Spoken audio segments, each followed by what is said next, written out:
ക്യാമ്പസിൽ പോസ്റ്റർ പതിച്ച വിദ്യാർത്ഥികൾക്കെതിരെ പരാതി നൽകി PDPP ചുമത്തുകയും ആൺകുട്ടികളും പെൺകുട്ടികളും ഒരുമിച്ചിരുന്നതിന് മോശം പരാമർശം നടത്തിയതുമടക്കം വിദ്യാർത്ഥി വിരുദ്ധ നിലപാടുകൾ പ്രിൻസിപ്പാൾ സ്വീകരിക്കുന്നതിനെതിരെ SFI ക്യാമ്പസിൽ പ്രതിഷേധം നടത്തി വരികയായിരുന്നു.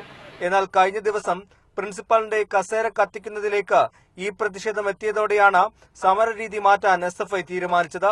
ഹോസ്റ്റൽ വിഷയമടക്കം ഉയർത്തിക്കാട്ടി മതിയായ യോഗ്യതയില്ലാത്ത പ്രിൻസിപ്പാളിനെ പുറത്താക്കുന്നതുവരെ അനിശ്ചിതകാല നിരാഹാരം നടത്താനാണ് ഇവരുടെ തീരുമാനം. അനിശ്ചിതകാല നിരാഹാര സമരം അനുഷ്ഠിക്കുന്നത് കോളേജ് ഹോസ്റ്റലിലെ വിദ്യാർത്ഥികളാണ്. അത് MCR ഹോസ്റ്റലിലെ വിദ്യാർത്ഥികളാണ്.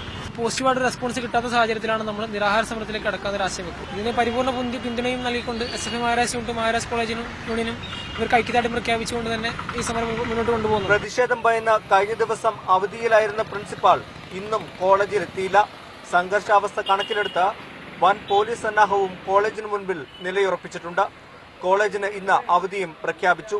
പ്രിൻസിപ്പാളിനെ മാറ്റണമെന്നാവശ്യപ്പെട്ട് വിദ്യാഭ്യാസ മന്ത്രിക്ക് നിവേദനവും SFIക്കാർ നൽകിയിട്ടുണ്ട്. Toby Johnson, media 1, Kochi.